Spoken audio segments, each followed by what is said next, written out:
Okay, we will start this lecture where we left off the previous time. Remember that the final thing that we were discussing was the inner product of two signals. Do you remember this? If you have two signals, in general, let's call them P and Q. What would be the inner product of these two signals P and Q? It would be the summation of the multiplication of individual samples, correct? So Pk, Qk, right? You multiply individual samples of the samples is values, right? Values, samples. Multiply individual samples of the same indices and then add all of that up, and whatever sum you get, that is the inner product. Now, okay, here I have written minus infinity to infinity, but at least in this version right now, or the story I was using the last time, there wasn't any convolution involved. There was no question of what happens on the boundaries or so forth. So it could be in some finite indices. Your signal might be limited to some finite indices, and still you will do the multiplication and addition on those finite indices. Is that okay?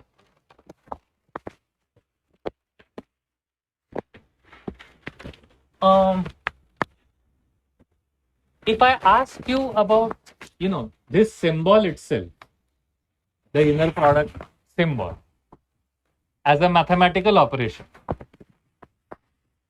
can you tell me what is it that it accepts and what is it that it produces?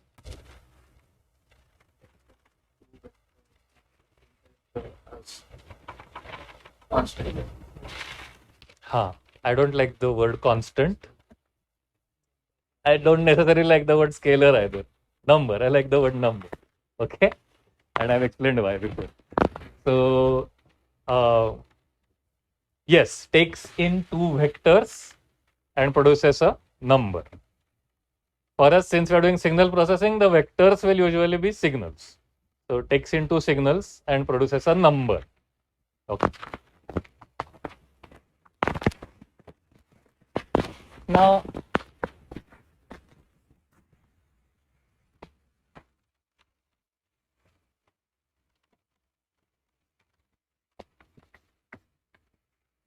suppose I ask you about this. What am I asking? A is some number. A is scaling the signal P. Q is as it was before. And what will be the output of the inner product? A into, right? You see that? Correct? And so this is going to be, agreed? Agreed? What if I did this?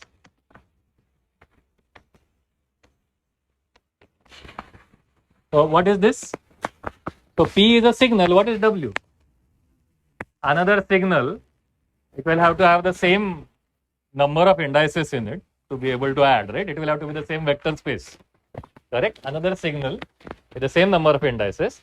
And when you say add two signals, what are you doing? You are adding them index by index to produce another signal. Correct. So now this is a signal. This is another signal. You are doing the inner product. And what will happen?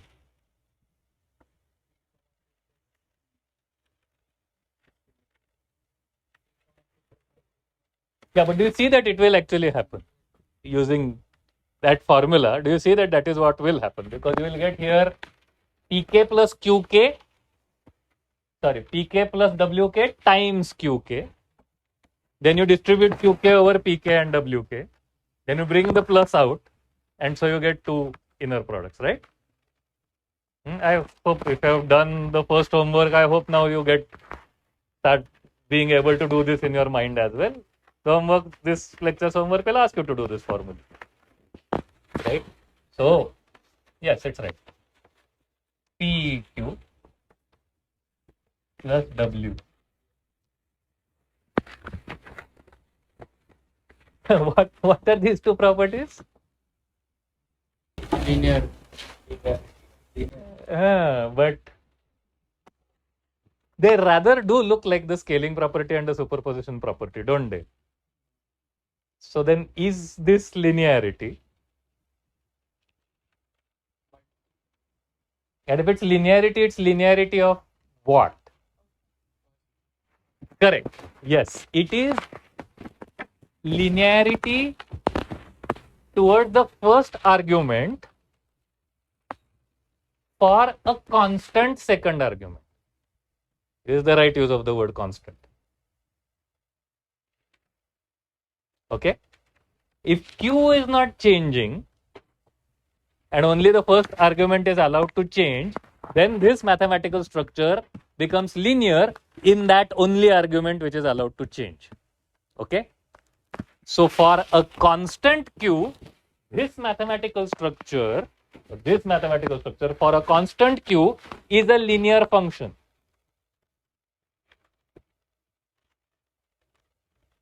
Okay. It's linear towards its left input, towards its first input, left input.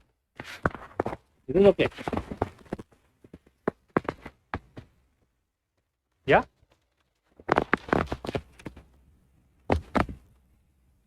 So similarly, it's also true that P comma AQ will equal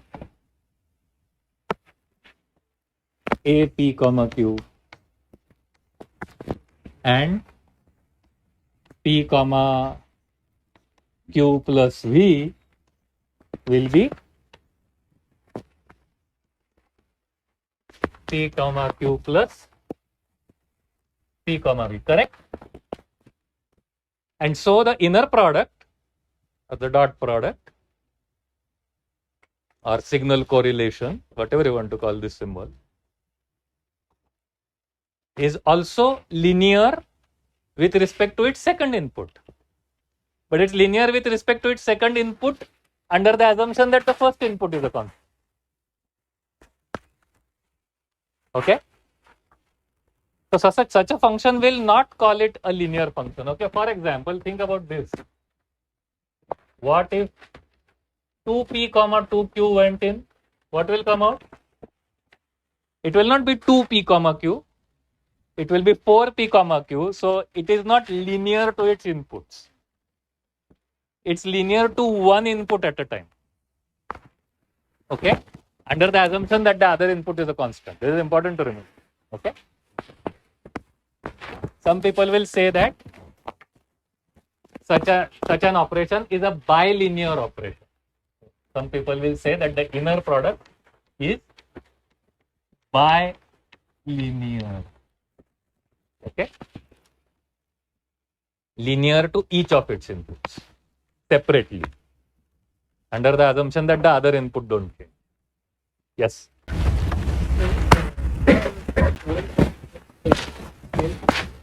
Yes. The left side is the series. The right side are two series. And it might not be that the series right side exists in all of the cases or all of the existing. Okay, let's be a bit precise about this. What is the type of P?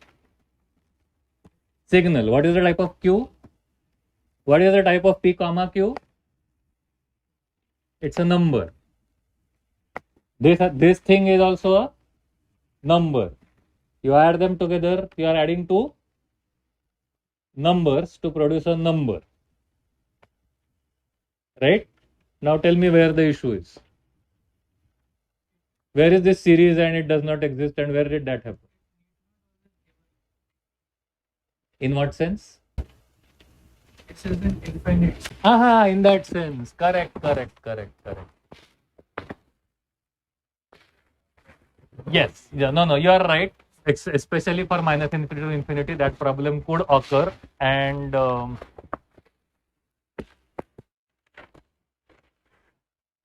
we will currently assume that all the summations converge. It may not be true, and then you have to really look at it carefully that you are right in that sense. Currently, we will assume. Okay. Yes. Yes. And so then this equality could be in a bit of a trouble. I agree. Because you could get strange effects like this side converges, but none of these two sides converge. Could have. Yes. Agree. Okay. So we'll disregard the convergence issue. Okay. Is that okay? For the time being. So just assume these are finitely many indices for the time being. Okay. Let's not worry about the infinities for now.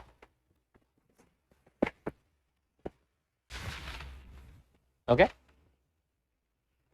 Let me say I'm not using infinite summations at all while doing inner products, and that's always going to be some specific index to some specific index, and then these equals don't have. Okay. So what do you mean by bilinear? It is linear to one input under the assumption that the other input is a constant. Okay. There is a generalization of this in some sort of algebra called multilinear. And what would that mean? What would be a multilinear function? Linear with respect to one provided assumption. Yes, linear with respect to one input provided all the other inputs are constant. Would be a multilinear function. Has anyone encountered these? Yes, they are called tensors. That's all I will say about it. Okay. I don't want to be a tensor, so I will not make you more tense. But physicists are using these multilinear operations in some of the things they are learning right now. Maybe. Okay.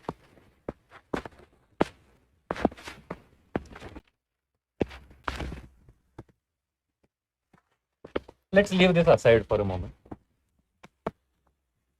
Suppose I said that I am going to do many coin tosses. Okay. Take a coin and I'm going to do multiple coin tosses. And I'm going to convert that to a signal. Is that okay? How will I convert it to a signal? If the coin comes up heads, I will say that the value is +1. If the coin comes up tail, I will say that the value is -1.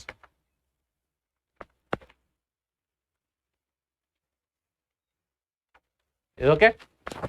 And so here I get a signal having +1s and -1s.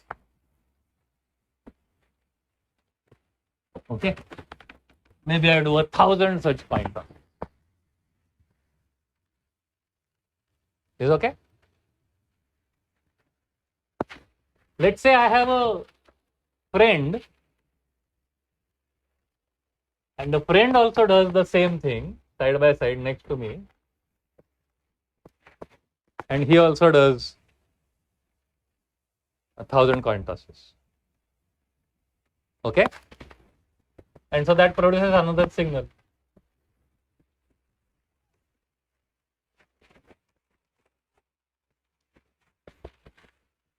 Did we use this visualization before?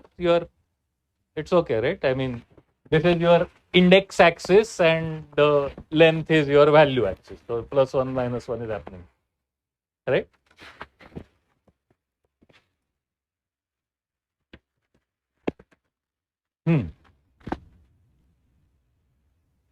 Now,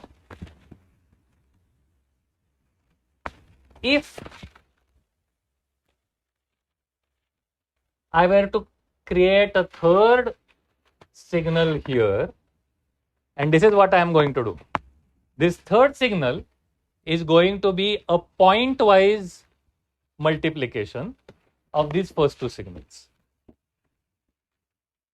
Okay? But it's still a signal, which means that these two will multiply and produce this. So what will be the answer here? -1. Yes? These two will multiply and produce this output. These two will multiply, produce this output, this output, this output. Do you understand?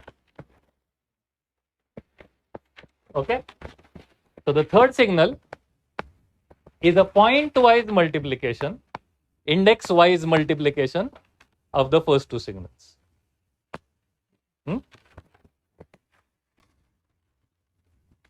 When will this signal have a +1 and when will this signal have a -1? When the values here are the same, it will be a +1. When the values here are different, it will be a -1. Agreed? So now this signal has how many indices, how many samples? 1000. We are saying 1000, right? This has 1000, this has 1000, so this also has 1000. How many of them would be +1 and how many of them would be -1?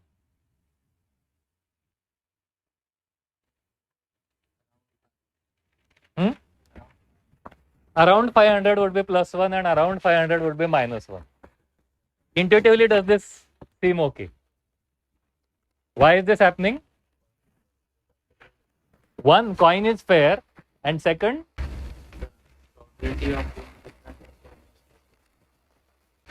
but there's a more fundamental reason why that would happen. Because me and my friend are distinct. We have our own fair coins and we are standing next to each other, but otherwise we are not, our outcomes are not related to each other. Our outcomes are independently chosen from each other, right?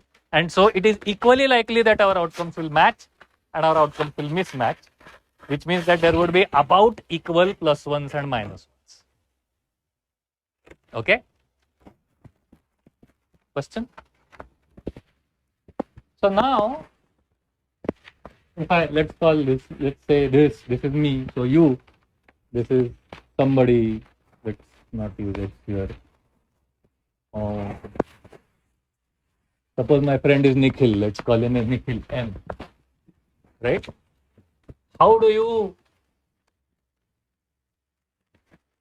What do you think about U, N?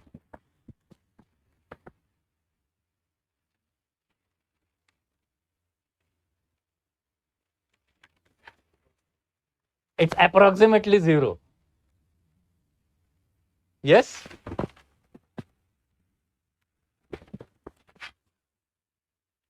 Do you understand this? And this is coming about because of the independent structure of U and N. Right? There are about equal +1s and -1s. And so about 500 +1s and about 500 -1s are about cancelling out and producing about 0. Correct? Now compare that with, for example, U, U. How much is U, U? U, U is 1000. Large number, right? This number is not exactly 0, but maybe it is 10, maybe it is 15. Comparatively, it's a very small number, right? Maybe it's -10, +10, something like that. It's a small number. This number here is 1000. How about N, N? 1000.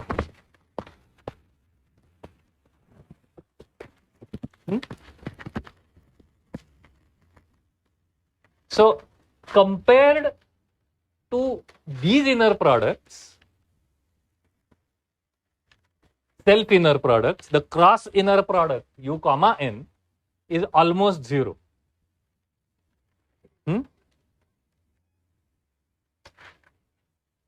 So the independence is creating close to orthogonality. Correct? Inner product equals 0 is orthogonality or perpendicularness. Correct? In a geometric sense, happening in a 1000-dimensional space, but if you could imagine it, inner product 0 will mean orthogonal or perpendicular in a 1000-dimensional space. Question? Anybody? Is it okay?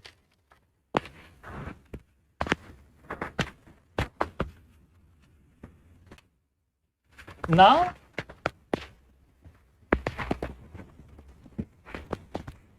suppose I say that there is a signal X.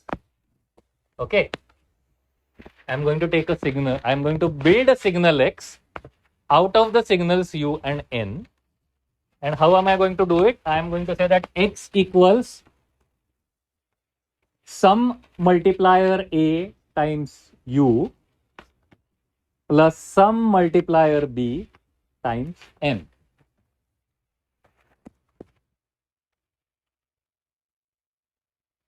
Okay?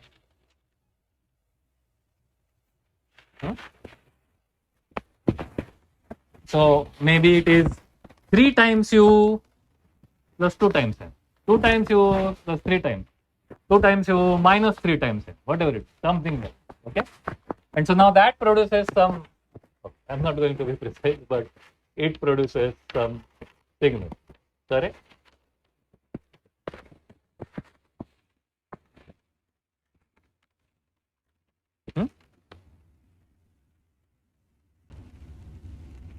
Now, if I ask you,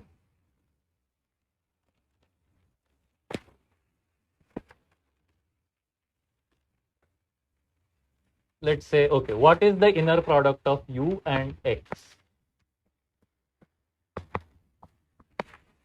Okay. Calculate it.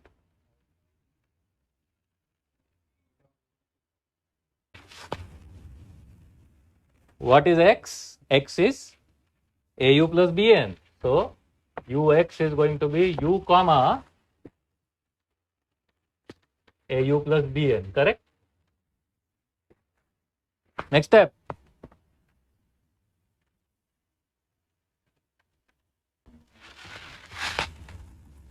Next step will be yes.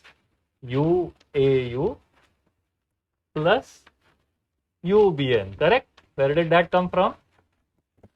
That rule there. Correct? Last rule. Agreed? Yes, rule agreed. That equals A times U comma U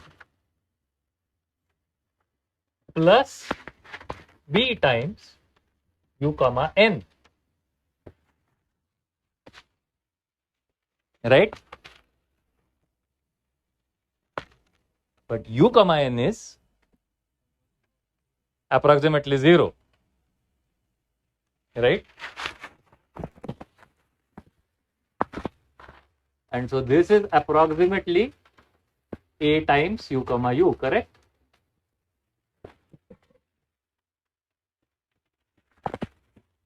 And thus A is approximately what? U comma X upon U comma U. Which is the formula we came up with last time? Do you understand this? If A was unknown, right? The whole point was if there is, let's talk about it from last time's point of view. There is a signal, there is noise, the signal and noise are added in unknown proportions. There is a signal, there is noise is also a signal. Signal and noise are added in an unknown proportion, and you want to find out how much of the signal is there, which means you want to find out A. And we had come up with the formula that we'll use this to find A. I'm giving you another different derivation which uses the fact that noise and signal are orthogonal.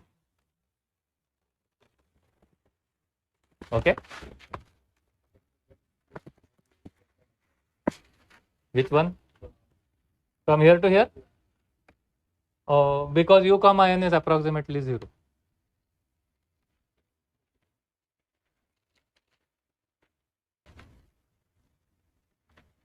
Okay. At least do you see that we produced the same formula we produced the last time? Is that okay? Is that much clear? Did we produce the same formula that we produced last time? I have even tried to use the same letters. I don't know if I managed to use the same letters. Do you have? You must have your notes from last time. So check it. It is the same letter, same formula. Huh? XU. Oh, sorry about that. I thought hard about which way this would be. Sorry about that. U comma x and x comma u are the same number. So this is okay, right? I should have used xu and then I put this on the left. I will get n comma u. N comma u is approximately 0, just like u comma n is approximately 0.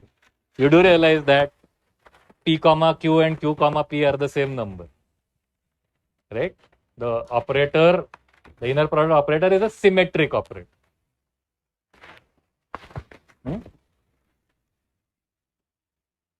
Question? Is this notation in brackets linearity inner product? Oh.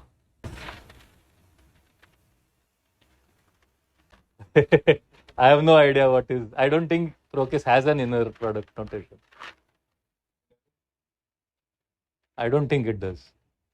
Has anyone seen Process's inner product notation and what they are using?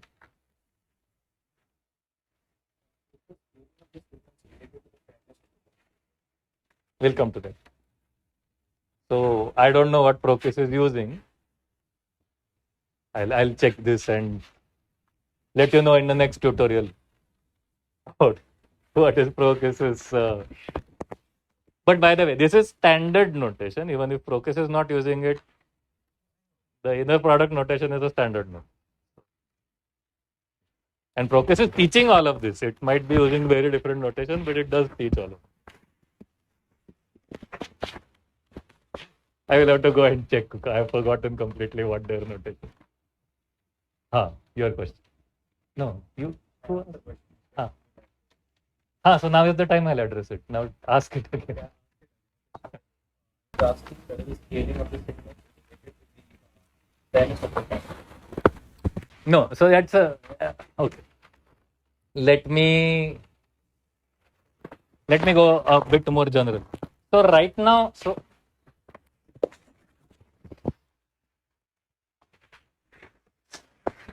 this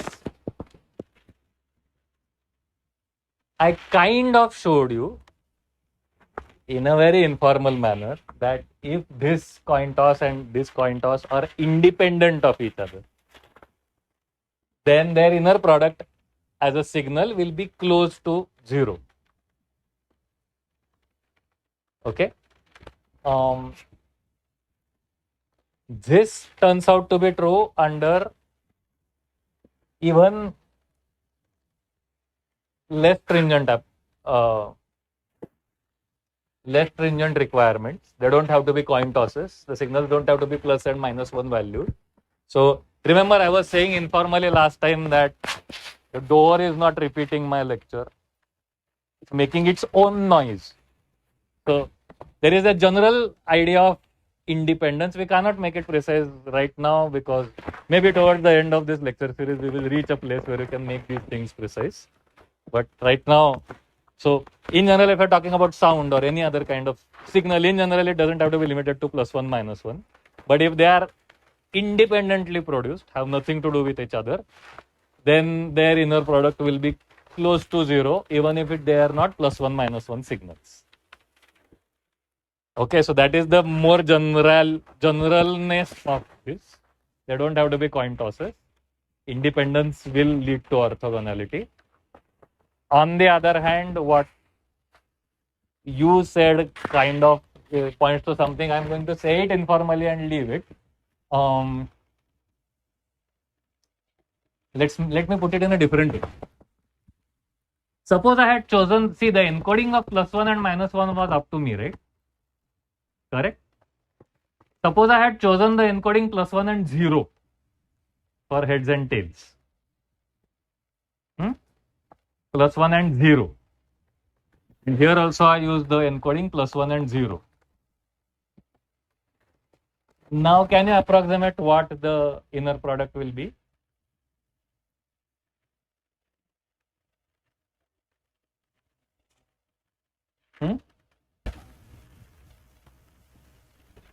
Better estimate. 250. Right? Approximately a fourth of them will have both of them being 1. And so the answer is going to be close to 250, not close to 0. So there is something special about the +1 minus encoding, +1 -1 encoding, which is causing the inner product to be close to 0. Can you guess what would be special about the +1 -1 encoding?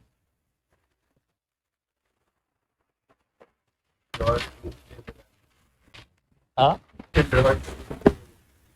You can draw a truth table with 1 and 0 also. I think it's 1 and -1 is -1. But with 1 and 0 is that 3 of the products is 0. Only 1 is 1.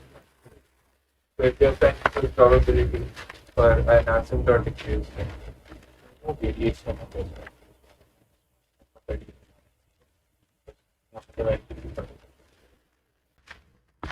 Yeah. So I am not going to be able to prove this formally right now. We might reach a place towards the end of the lecture series where we are able to prove this more rigorously. But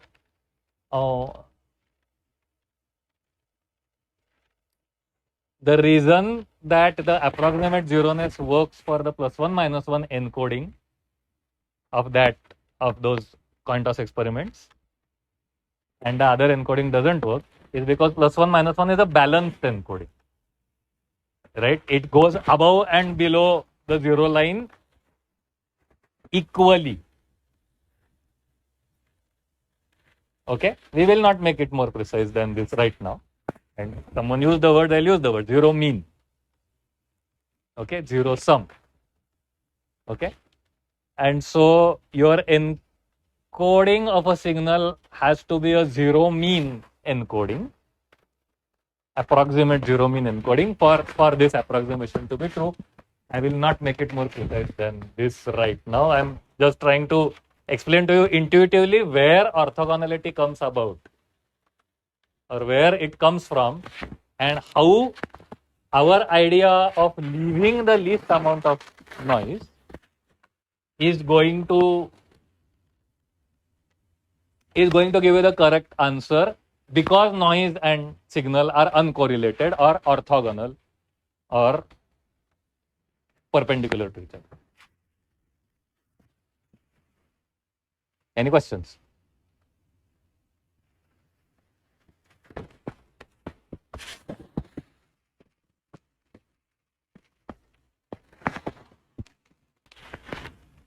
So going back to your question, is this working because it is a fair coin? Think about it. If it was an unfair coin, let us say that both of these coins produce heads 2/3 of the time and tails 1/3 of the times. You do a +1 -1 encoding. Now what is going to happen?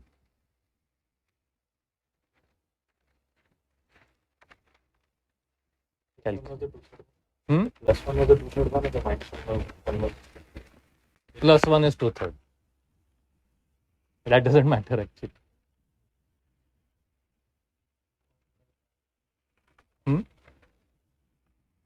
So what will happen? But you see that you'll get a biased result, a non-zero inner product. But if you knew you had a coin that produces +1 more than -1, You could choose a different encoding which will cause the encoding to be unbiased. And then the result will still work. Right? And many times to use this, you have to do that actually. You have to ensure that the signals are zero mean. And many of these algorithms actually require you to ensure that they are unbiased encodings of the signals. Right? So, for example, okay, let's say that there is a, I'm going to do this informally right now, okay. Let's say that there is a earthquake and I have a seismograph. The seismograph records the earthquake at some unknown scale.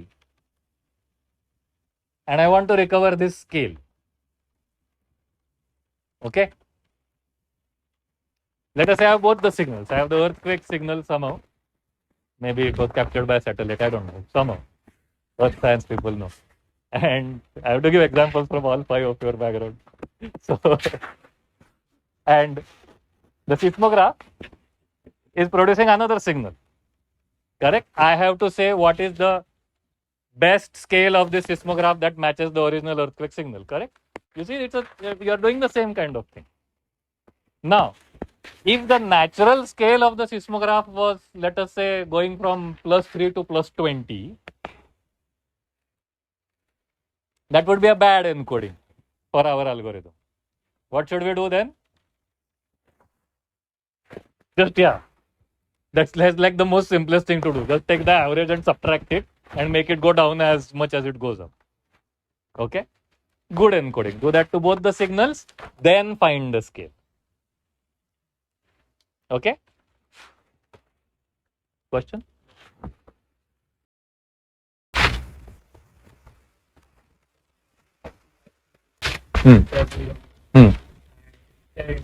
Independent get 0. But let's say the value is close to 0 or further away from 3. There's something about, let's say, degree of independence, how close it is to be independent, or we cannot say. Yeah, there is a very detailed theory, but right now I mean, this is the theory of stochastic signal processing. We might reach it towards the, it's like a whole, it's a whole second book as big as Process. We might towards the end of this lecture series be able to do a little part of it formally. What you are saying, all of those things can be attempted. I'm trying to explain as much as I can without going too deep into theory right now about where orthogonality comes from in a hand-wavy manner.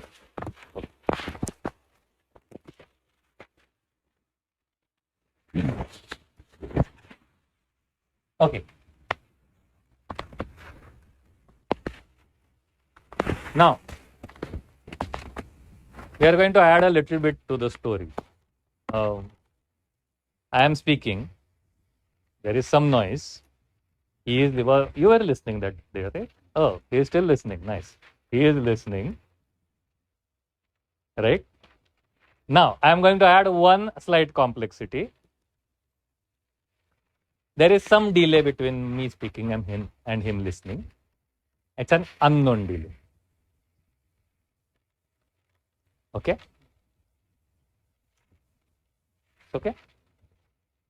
There are still no reflections. There's a single delay. They're going to eventually build up towards there being reflection, there being a whole convolution, as you can see. But right now there aren't other reflections, or those complexities don't exist.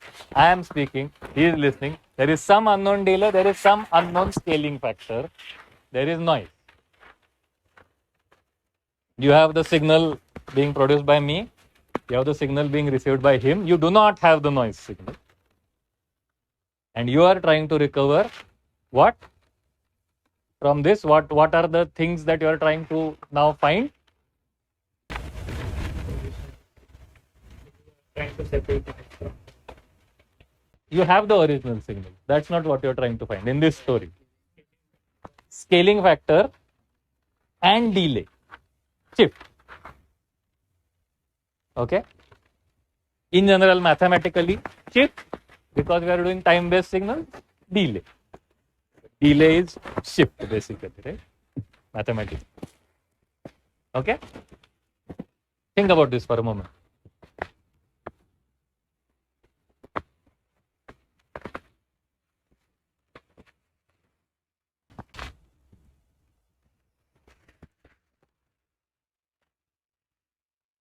Right? So let's say this is U.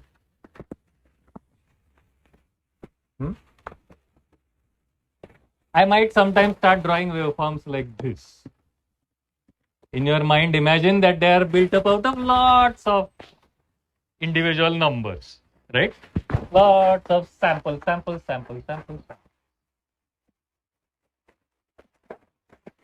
Correct?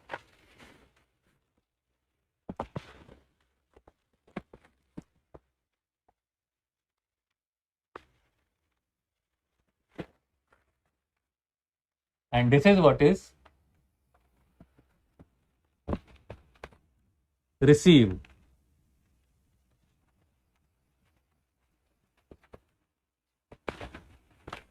There is some unknown delay and there is an unknown scale. There is added noise.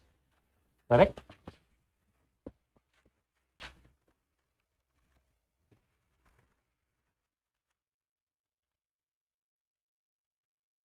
What will you do?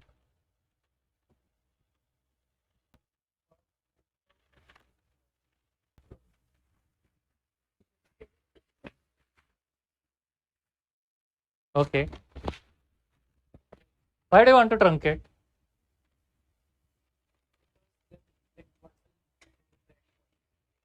Let's go. When we have endpoint problems, what do?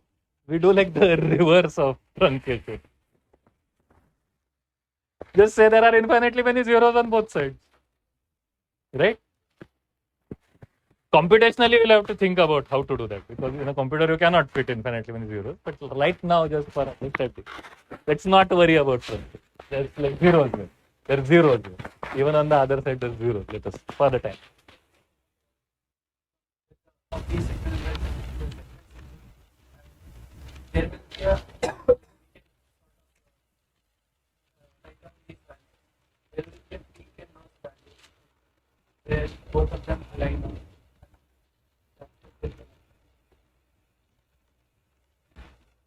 But shifted what? What are you doing? What is the operation?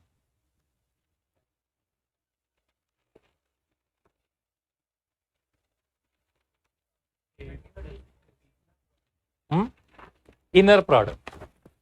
Okay. Maybe you said it. Yes. I will explain. What was I asking before? He was answering the question I was. The question I stood here, I said, I am speaking here. Evidently, you are not listening. He is listening to the door already. I am speaking, he is listening, unknown delay, unknown scale. Noise is that. Find the delay, find the scale. That's the question. And he is trying to come up with an answer for the question. Okay? So his answer is, what is the answer? See, if we knew the delay, what would we do? What would we do? We would just delay u by that much. And then do what we did before. If we knew the delay. Now, if we don't know the delay, just try all the delays. Do the same thing for every delay and see what works best. And he's saying, now he is further claiming that what works best is the one that gives the maximum inner product.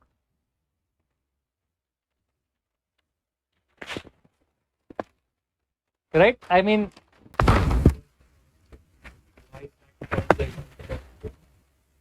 Even if it's not the best material. Noise might cause the signal to go up, even if it's not the best. we'll make that precise in a moment. Yes? You are changing your answer. Yes? Don't need the things so when we take the enough from it.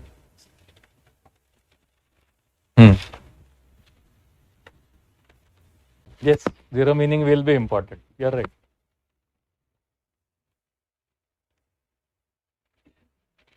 Okay, do you understand the process at least?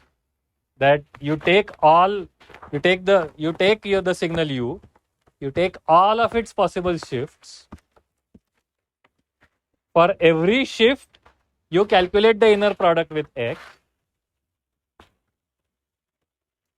and the delay to use is the one that gives the maximum delayed u comma x. Okay, is the suggested procedure. And intuitively, the one that gives the maximum u comma x is the one that leaves the least noise.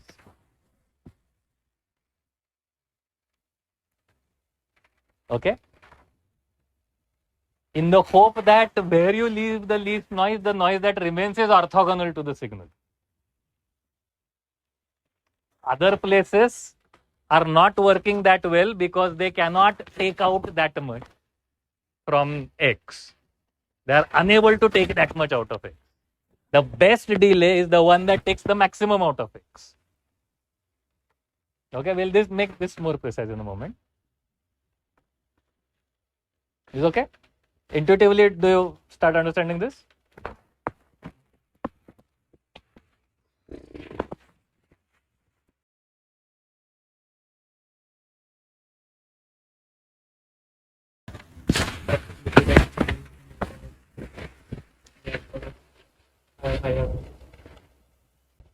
We'll do it formally in a moment. We'll do this.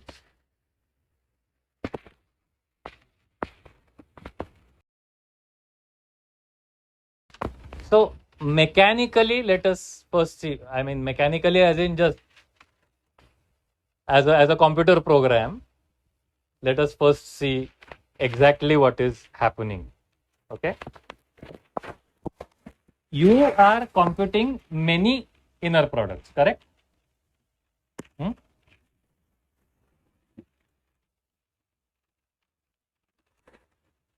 What does the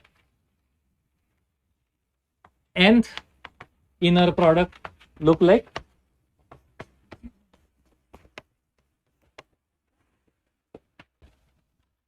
There are lots of infinitely many actually inner products.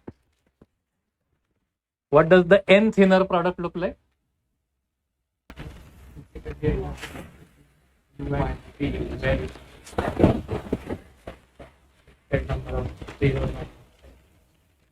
We are gradually shifting by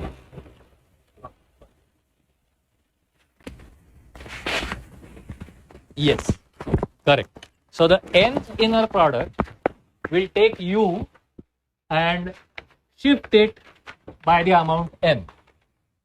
Okay, so you have a shifted signal like this. Correct? And the inner product will be with that and this. This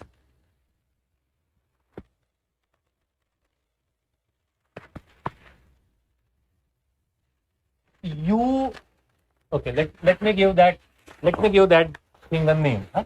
I'm going to call this delayed u shifted by the amount n. Okay, this is going to be my notation. I'm pretty sure this is not in Process because I just invented it right now. But you can come up your own notation. Mathematics. If you don't have a notation, make it. U shifted by n is my notation. Okay.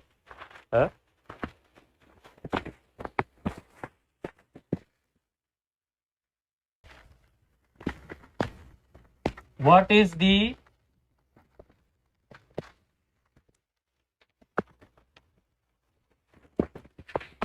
kth value in u shifted by n?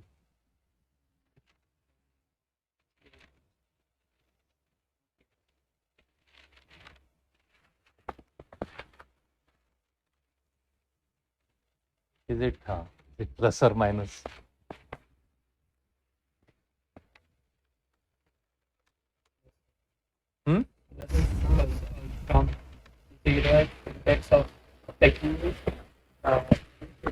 0 has become V. That is what I think. So u shifted by n, sorry. This is n.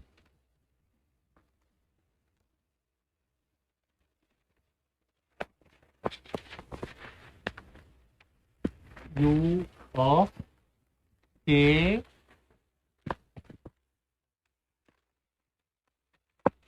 it's either minus n or plus n. How many vote for minus?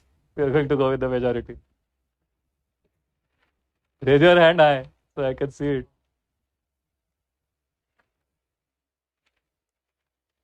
How many vote for plus? Man, we have a hung parliament. Who voted both ways? I counted like more than 50% votes. More than 100%. Achha. Okay, do it well. Huh? We don't want to get this wrong.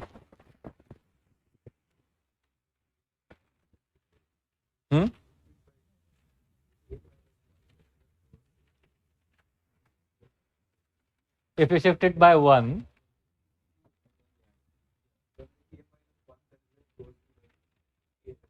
goes to the kth element.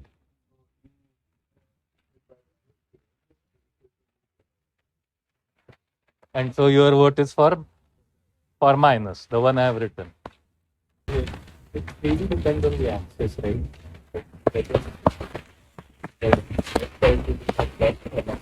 That's how we understand. Yes.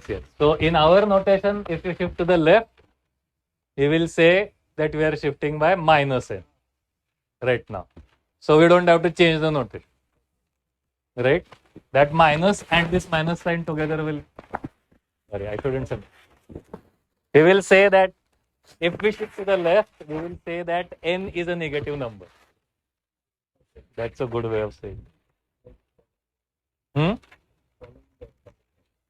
That's the convention we'll follow. Is okay?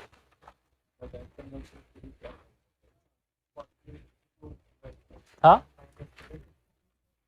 We are shifting? Huh? Because you said in the opposite direction, then minus. Direction, n is negative. If your n is going nicely,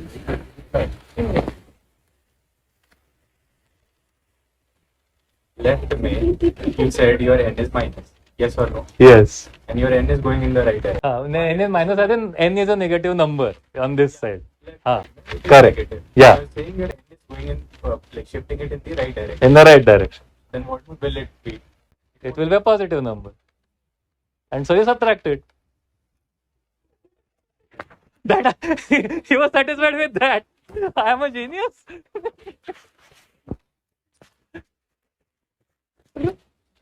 Cool. Okay. I vote for minus. Okay. And okay. Okay. Right. And now the nth inner product is going to be the inner product of u shifted by n and x. Correct? Right? Yes. Now, this is very interesting actually. This is producing a lot of inner products. This is producing a lot of inner products. Correct? This whole thing is producing a lot of inner products. What is it actually producing then? It is producing a signal.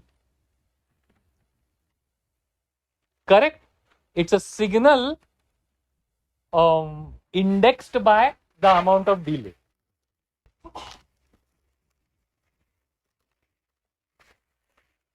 Okay? And so let's call it something. Let's call it a signal S. This is the nth value in the signal S.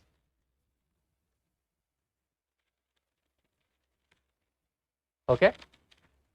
The nth value in this signal X is the inner product of u delayed by n and x not delayed. Okay. You have a signal made up of inner products. Every inner product is a number. There's lots of inner products, and so that produces a signal.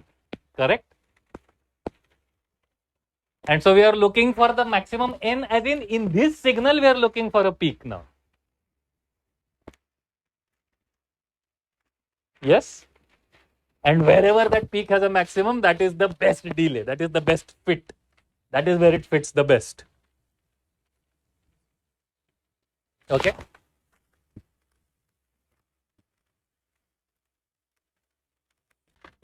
But I'll tell you a application. We'll engage the entire audience, no? So he is recording my video in that instrument. Correct? The audio is being recorded in a separate instrument here. They are not synced to each other.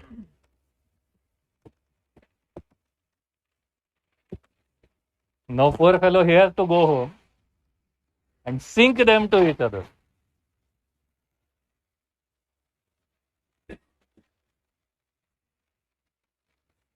What would be the best way to do it? You see this? Right? Why are they not synced? Maybe they are not synced because both the instruments didn't start at the exact same moment. And so there's an unknown amount of delay between those two signals. Now, of course, it's hard to sync because one is a video, one is an audio. So it's not true. The camera is also recording audio somewhere, somewhat. But that audio has more noise. Why? Because all of you guys are talking, making noise. This thing here is cleaner. And so we need to find that so that we can use this and put it onto the video. Correct? And that the way to find that delay would be this way. Nice application, isn't it? You can try this. It actually works not too bad. Okay. By the way, it's present in software. So sync audio to video. It's a drop down mein hota hai, it does it. So it's easy to do anytime. Okay. So in general, if you think about this procedure, it's a procedure that takes in two signals, U and X, and produces another signal. Okay. This procedure is called cross correlation.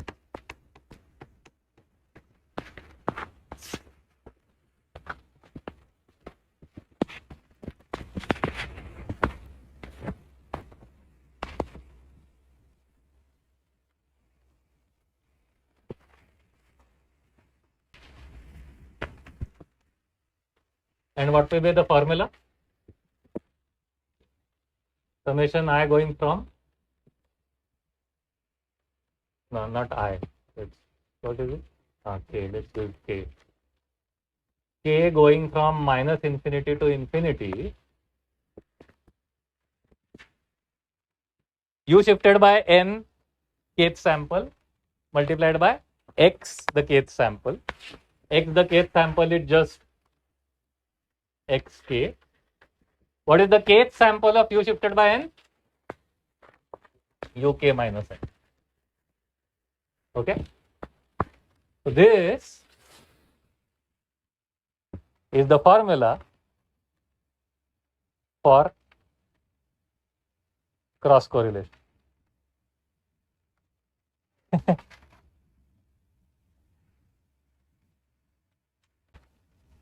Where have we seen this before? Is this a convolution then?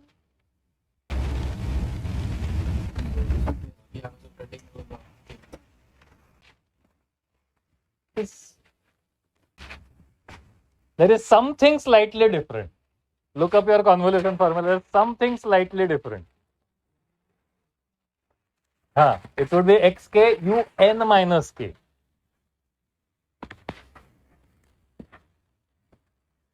Okay. So is it a convolution?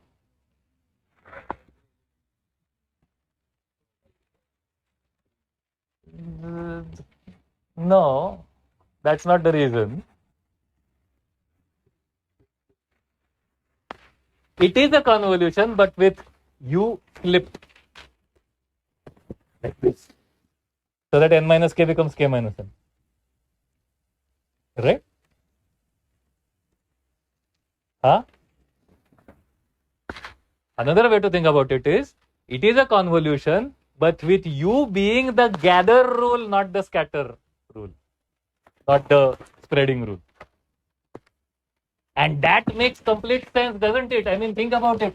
When you say take u, takes all its shifts and take the inner product, what are you doing? You are basically multiplying these numbers by numbers in u. Let us say these are all the numbers in u, and that produces a sum output, and then you delay u. You delay u and produce another output, and then you delay u again and produce another output. Correct? And that produces your cross correlation signal. So u is not the spreading rule, but it is the gathering rule. The values in u are the values that you multiply by and then step forward. And so yes, cross correlation is a convolution, but with u being the gathering rule. Or another way to think about it is cross correlation is a convolution with u flipped. Why? Remember, the spreading rule and the gathering rule are flips of each other.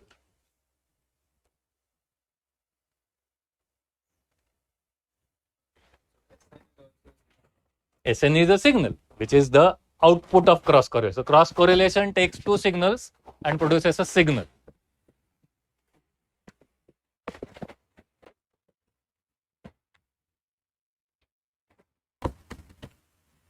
Sn is a convolution, and each Sn makes Sn is a convolution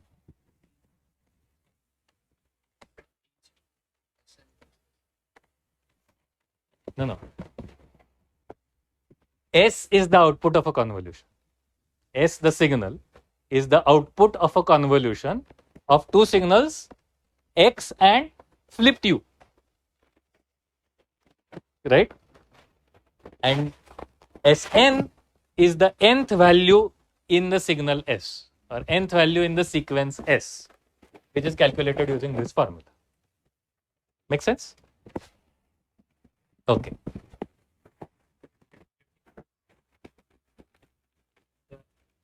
So if we go by this element of u, first element of u will be in the first line. First element of u, let's say, is this. Here. I don't. Will be the first line connecting x to. Oh, here. Correct. This is the, yes, zero index value of u. Oh, u is not flipped. U is not flipped, but this is the gather rule in which u is not flipped. So in the spreading rule, it's flipped. The natural way you write the convolution formula is with a spreading rule. Make sense? Yes.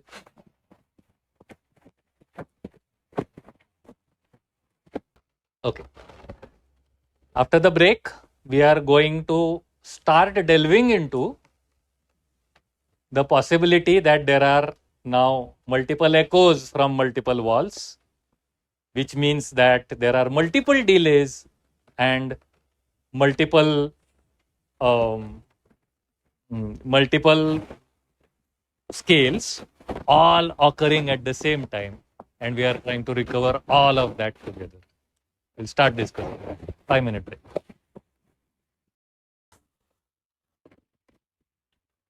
Let us say we are going to use, we are going to go to a different situation now, different story. Okay. Let us say that there are two speakers, as in two lecturers, simultaneously giving two lectures in this lecture hall. Okay. So one is standing here, the one is standing here. Okay. Two lecturers are standing giving 2 lectures simultaneously. As if one lecture isn't confusing enough, 2 lectures are happening simultaneously. This poor guy is listening to both of those lectures. Okay? And the door is creaking, of course. Okay? That is the situation. We have the 2 signals from the 2 lecturers. We have the signal that is received by him. What do we not know? Scaling and delay. For this story, let us forget delay. Again. We'll start adding delays again and again later. Okay? So forget delays. There are no delays. Both of these speakers are heard simultaneously, but they are saying different things. Okay?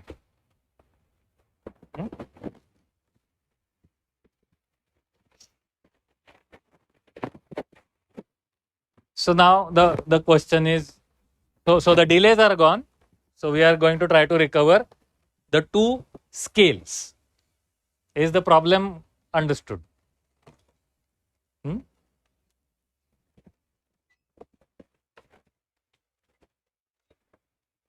How might we go about doing this?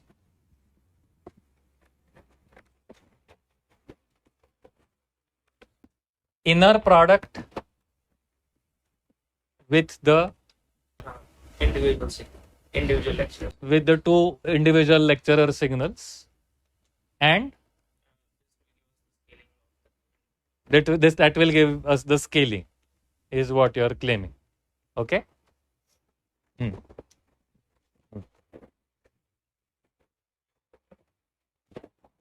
So you have one lecture going on U, you have another lecture going on V, and then this X is some AU plus BV plus noise, correct? We want to estimate what is A and what is B. You want to recover from all of this information. You have this information. You want to recover from all of this information. You want to recover what is A and what is B. Okay. Yes.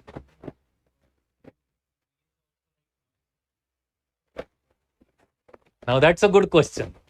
He is asking the question from the point of view of you. Is V noise?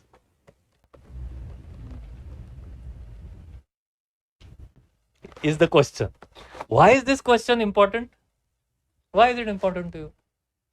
Because when we take in a product with respect to for scaling, are we accounting only N, or are we accounting EV plus N? That's what. If it's no longer orthogonal, then we can do. Correct. You see the point? He is asking the question, are U and V orthogonal to each other? Because if they are, then the same process that allows me to disregard N will also allow me to disregard V. And then the claim that you made, just use the inner product, will work. Right? That's what you are saying, correct? So I just do X inner product U, and that will cancel out both of these. And I'll be able to get A. Of course, I'll have to divide by U dot U, U comma U, and I'll get A. And so it's an important question. Are U and V orthogonal? What do you think? Are they orthogonal? Yeah, correct. I mean, yeah, they need not be. We need to check and calculate. If they are produced independent of each other, if me and the other lecturer are both tossing coins independent of each other, maybe they are orthogonal to each other. But we don't know. Furthermore, there's another point of view here. If you have U and V, Why are you making assumptions about its orthogonality? You should calculate, shouldn't you?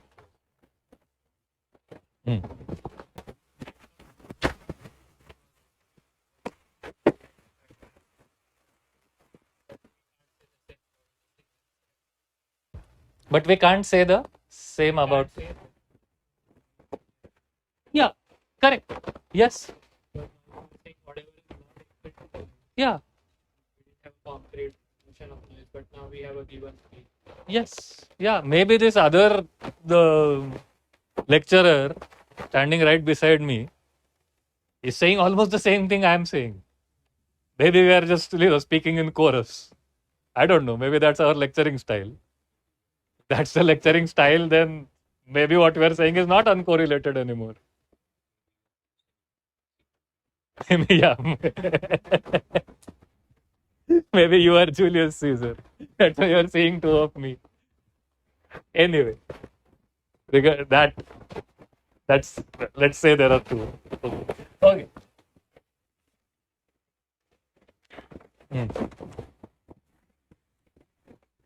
Okay.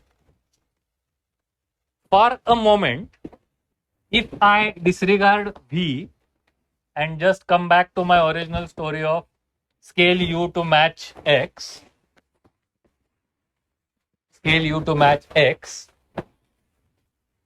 what was that? You have geometrically, what was that?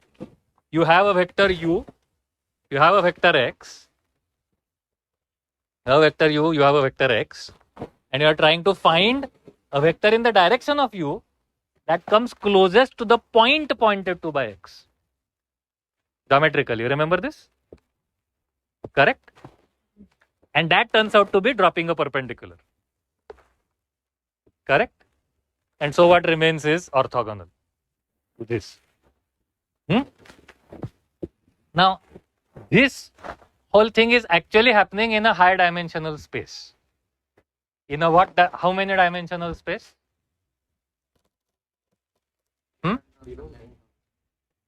Correct. In as many dimensions as you have number of samples in these signals. Correct? Yeah, could be infinity. But if there are no delays, you don't have to go infinity. It's still some large thing. Correct? Now, that is unvisualizable. High dimensional space, 20,000 dimensions, unvisualizable. But here is the interesting thing. We are talking about two of those vectors right now, aren't we? And those two vectors lie in a plane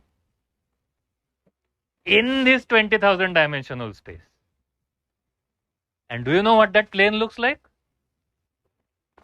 That plane looks just like any other plane, like the blackboard plane, the so-called Euclidean plane. Okay? It's the theorem in linear algebra, which we will not prove because we are not studying linear algebra, that any k-dimensional subspace of an n-dimensional space looks like any other k-dimensional subspace. Okay? We'll use this intuition. We will not prove this because that takes me 5 lectures to prove. But we'll use this intuition. Okay? You understand the intuition that it's a 1000 dimensional space, you cannot visualize it. But if you are talking about two vectors at a time, the two vectors are in a plane. Wherever that plane is, right? I can demonstrate this in 3 dimensions. Two vectors in 3 dimensions are in some plane, aren't they? And that plane looks like any other plane if you just look at that plane. So even in a 1000 dimensional space, two vectors, if you are visualizing only the two vectors, work geometrically beautifully as if it's the Euclidean plane. This makes sense. Okay. Now when we talk about U, V and X, these are vectors embedded in a large dimensional space, maybe 20,000 dimensional space. How many vectors are we talking about? 3. So then what does that mean? We can reduce it to three-dimensional visualization, which is to be that divided. No. They can't be. You went too far. Don't go too far. You have an idea, you go too far. That's the problem. Problem of the world, isn't it? You have a good idea, you don't go too far. Right. These two vectors can be visualized in a plane. But these two vectors are not the axis of that plane. Because they are not perpendicular. And if they are non-perpendicular, they should remain non-perpendicular in your visualization. Correct? These three vectors will be visualized in a three-dimensional space. We can kind of visualize up to 3 dimensions, can't we? We can't really. Our eyes see 2 dimensions, so we can't really. But we kind of can. Okay, we have this depth perception sense, don't we? Kind. So we can kind of visualize 3 dimensions. So we are going to imagine these 3 vectors in a 3-dimensional space. That 3-dimensional space will be the space we visualize, but it is actually a space embedded in a 20,000 dimensional space. You understand this?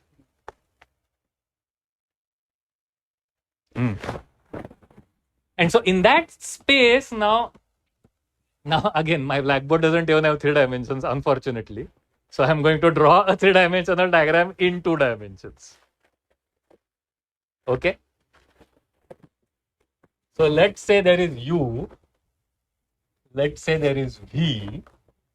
Now, how do I show this? Let's say this is the plane containing U and V. Okay? And then let's say there is an X. X is not in the plane. Okay? So U, V and X are together in a 3-dimensional space. Yes? And you can visualize that 3-dimensional space. Your mind will not be able to orient this in 20,000 dimensions because your mind cannot visualize. They lie somewhere in those 20,000 dimensions. Okay? Question? Why were they in this high dimensions? What were they doing there? Why? If it was not.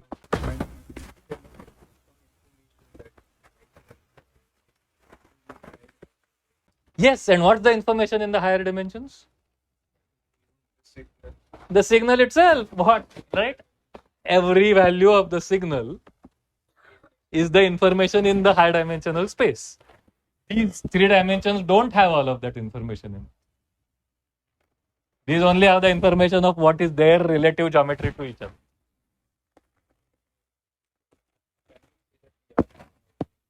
Absolutely, we are.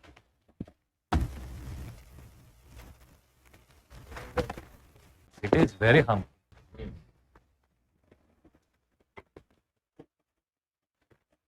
But we'll see if we can still work with this and what happens.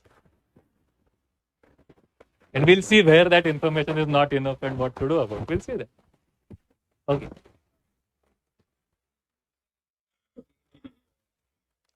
What is the information we are gaining? See, the problem is I cannot refuse to do philosophical discussions because I keep doing philosophical discussions. Are we losing information or are we gaining information? We are running out of time. So yes, we'll have that discussion afterwards. Okay, you are right. We are gaining information as well because we are gaining information about their relative geometry with each other in this visualization. Correct. Okay, shall we go ahead? Now, in this picture, can you imagine what you are trying to do? What are you trying to achieve?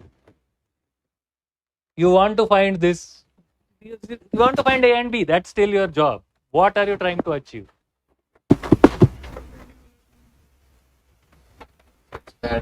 Perpendicular on both the vectors U and V.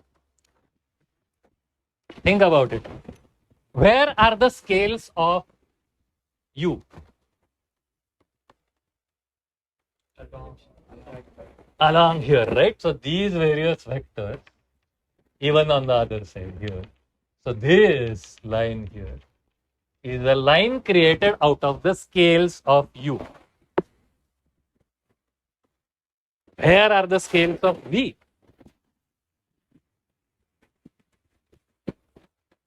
Here, right? Along here.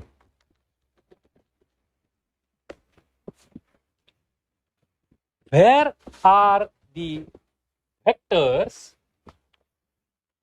AU plus BV for various A's and B's?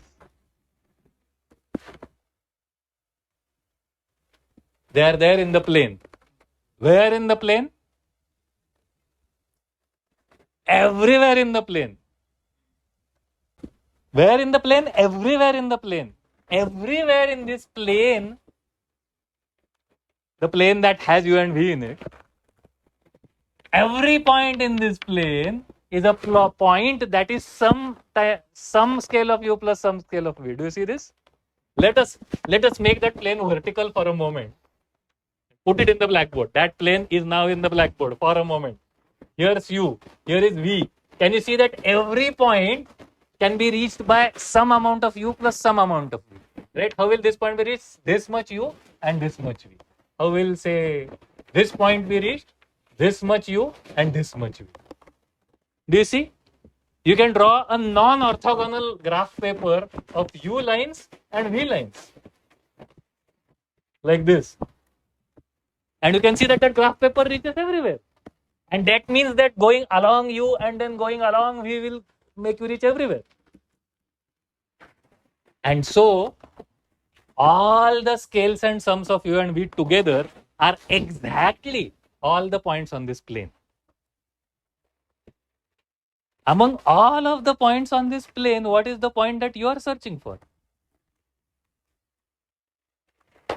Point that is closest to X, which means the point that is perpendicular to this plane.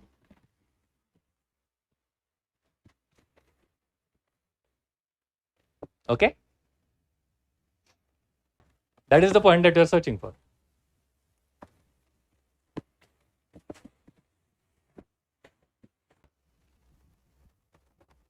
What can you say?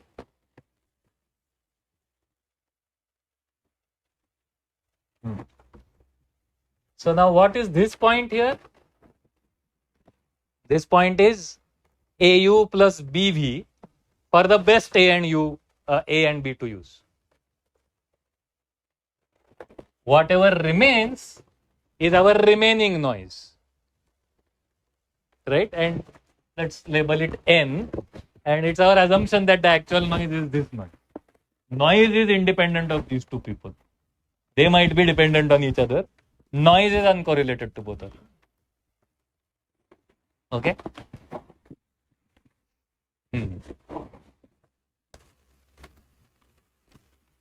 Yes. Find combination of U and V which best approximates reception. It may not actually be related to original U and V.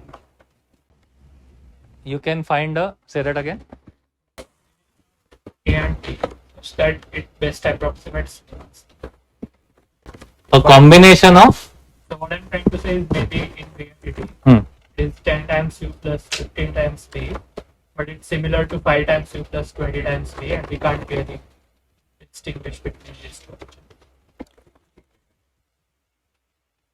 So there's no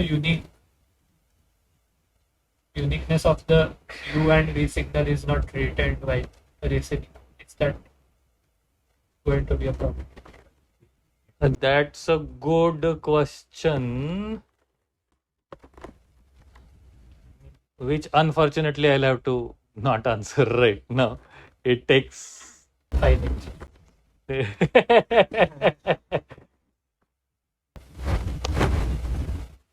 I mean, if what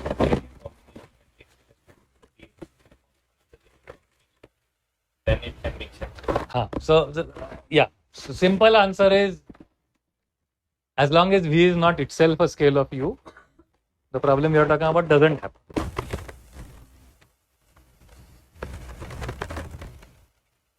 Every linear combination, as in AU plus BV of U and V, is unique if U and V are not scales of each other.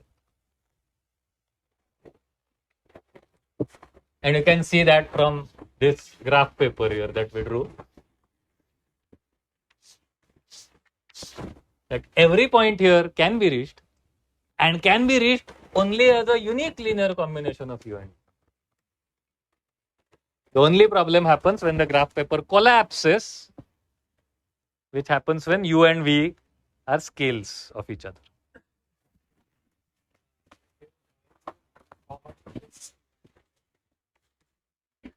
Which noise? This noise. Is what do you mean by common to both U and V? I think we are considering AU plus BV to be the AU plus VV to be the signal of interest and A to be the. Yes. So there is no unique identity of AU as such that we can replicate. What I'm trying to say is if we hear 5 signals and there is some noise, we won't necessarily be able to retrieve one particular signal from those 5 signals if we do this. We will, hopefully. We will see it in a moment. We'll do it with hundreds of signals in a moment. Yeah, let me finish this, then maybe we'll have a better sense of your own question than we can do. Okay? Okay.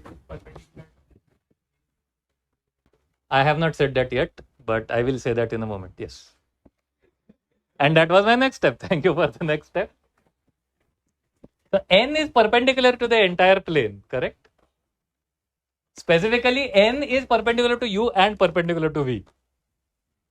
Okay. This is going to be useful for us to find A and B. And we'll see that in a short moment. Okay? Shall we go ahead? Okay. So, do you understand this? N, by the way, I show n as this. You do know that that is the same vector as this, right? When I show it as a difference between two things, I show it drawn there. But actually, the vector can be drawn anywhere. Correct, no? You know this, vector subtraction, how it works. You remember this, right?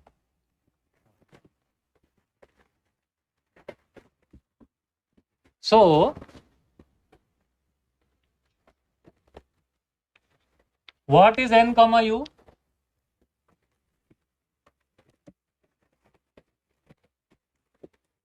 N comma u is 0. N comma v is 0. Right?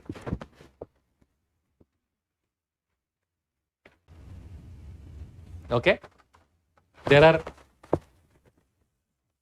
two ways of justifying these two things. One is saying, hey, I'm trying to find the minimum, it's going to be perpendicular.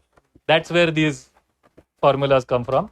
Another way is to say that noise is produced independently of U and V, and that is the independence is causing the uncorrelation.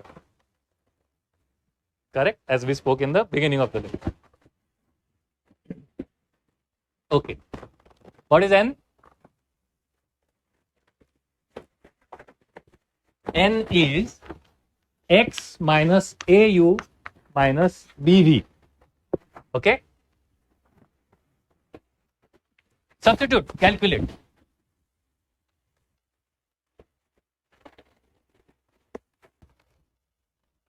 Who knows?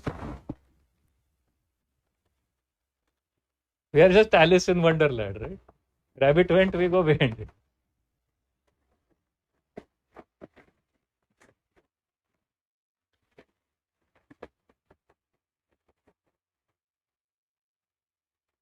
That's how I do mathematics myself, by the way.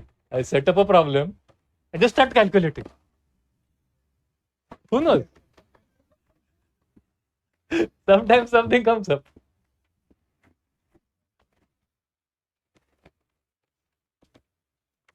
Like when there's an obvious thing to do, you do it and see what happens. Okay, what's the obvious thing to do here? Substitute. You get x minus AU minus BV comma U equals 0. Okay? which I will write as nice. X comma u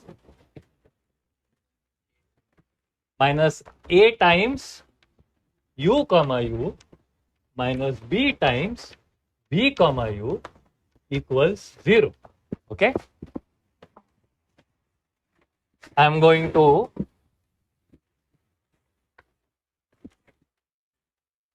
move this to the other side and write it like this. Is that fine? Didn't do much really. That's all. Huh? You don't have to, but it's helpful for something. You'll see in a moment. Similarly, this will give you what? X comma v equals a comma shall we call it u comma v? Okay, u comma v plus b times v comma v. Correct?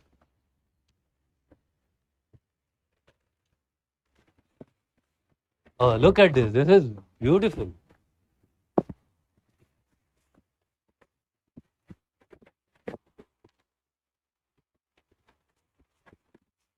Why is this beautiful?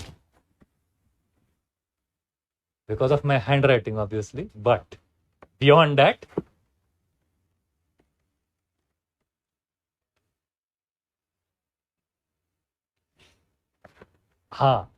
system of linear equations.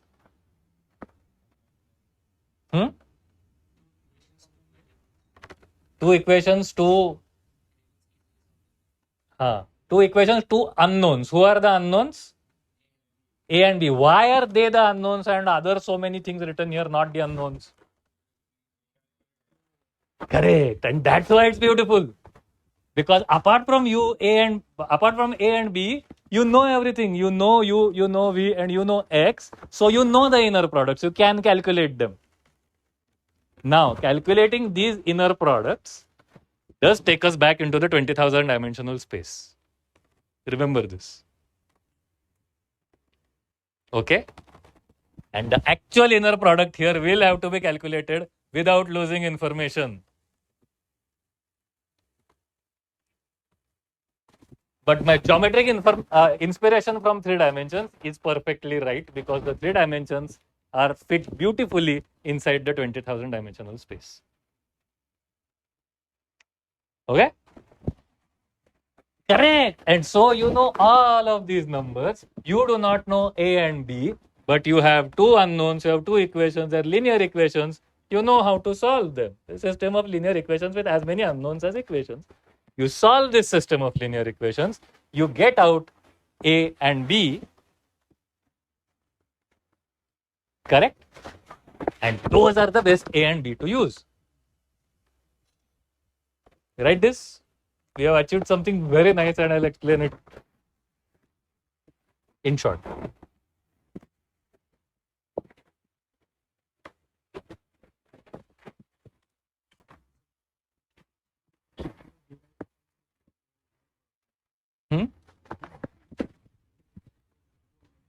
Yes. No, from this, and there is a V variant of this also as well. Yeah, so x minus AU minus BV comma V equals 0 created this equation. Now is it fine?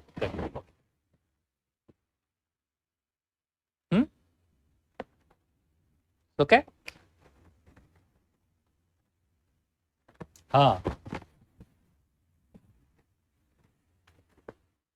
Now tell me what happens if U and V were orthogonal to each other.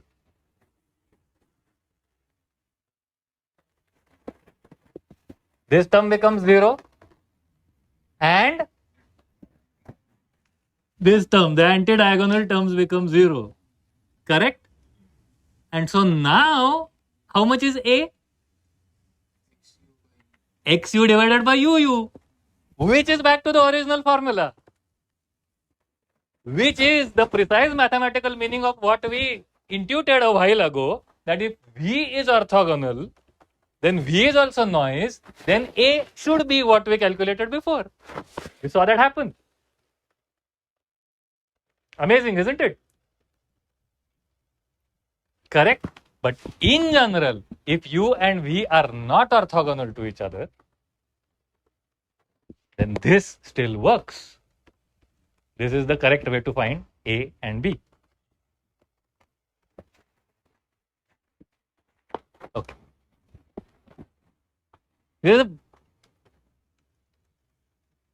This is a rather brilliant piece of mathematics which we are going to develop next time. I will just give you some textbook names. These are called orthogonal equations.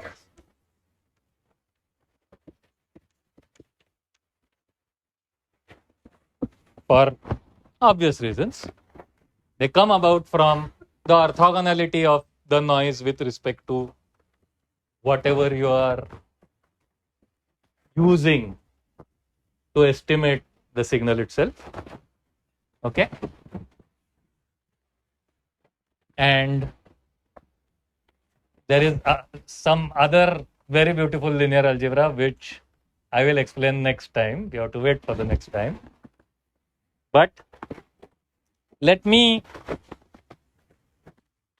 finish with an application. Okay?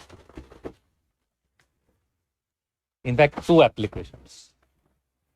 Quickly, one after the other.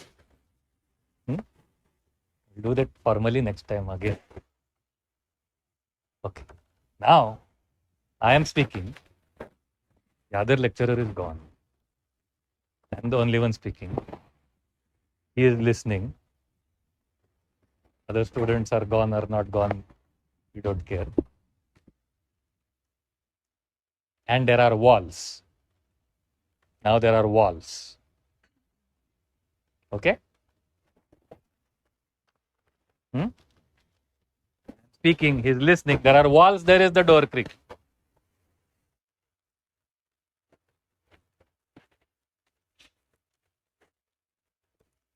How do you solve this?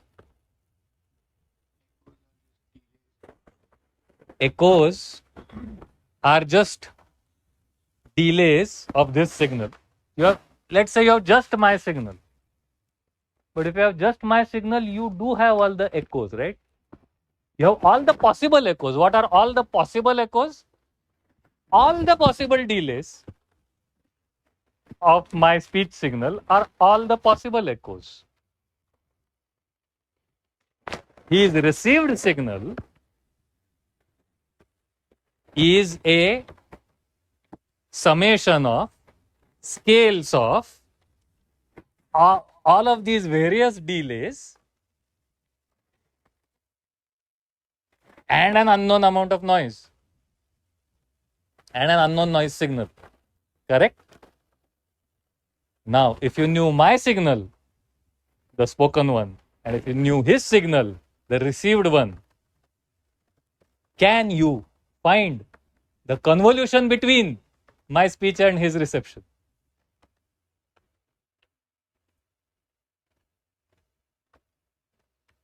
All the delays and all the scales together are what? Are convolution, aren't they? So the question is, can you find the convolution? And what is the answer? Just think of all the delays as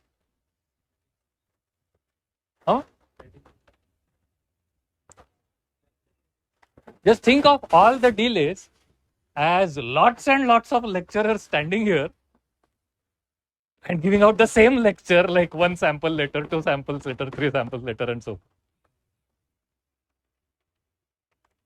Correct? Because that's what it is, right? The same thing that is spoken, someone else is speaking it a little later, then someone else is speaking it even a little later, little later, little later, little later. So imagine all of these sources and some scaling and summation of all of these sources together is producing his received signal with some noise added. And how do you solve this? How do you solve this? Do it in this exact same way. Of course, we did it with only two vectors u and v, Let us say the third one, u, v, w. What will you do? N comma u equals 0, n comma v equals 0, n comma w equals 0. You will get a times something plus b times something plus c times something, and you'll get three such equations, three unknowns, solve it. Okay? That's it. We just finished an entire chapter called orthogonal equation or optimal deconvolution. Okay? We found the most optimal convolution between a signal, a produced signal, and a received signal. Okay? Second application. Last for today. Suppose I know the received signal. Suppose I am him, not me. Okay. Suppose you are him. Okay? You are hearing what you are hearing. Suppose you don't know what is being produced. My speech is not now available. Okay? But suppose you know the impulse response of this room. What is the impulse response of this room? Have you ever heard an impulse response? You know what an impulse sounds like? That's nice. Yeah. That's what it sounds like. Now, pay attention. Just close your eyes and pay attention. I am going to clap. Just close your eyes and pay attention. Okay? Actually do this. Can you hear it? You can actually hear an impulse response. Okay, why is this? This is actually very close to being an impulse. Why? Because extremely high pressure for extremely small amount of time is produced because I am literally, pushing air out at a very high velocity. Correct? This is actually very close to being an impulse. And the thing that ringing that you heard is the impulse response. Okay? Now, let's say I know the impulse response. We know what he heard. We don't know what was actually spoken. Question is to recover what was actually spoken. How do you do it?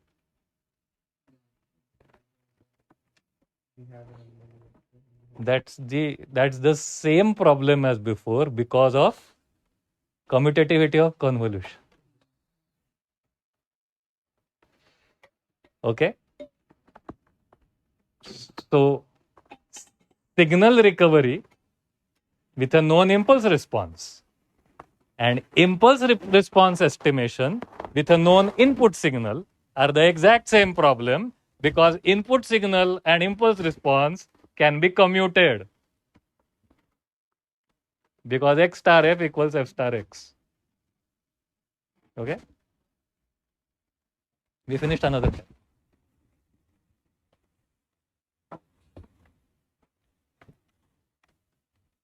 Okay, we will do this formally with nice mathematics and with all formulas in the next lecture.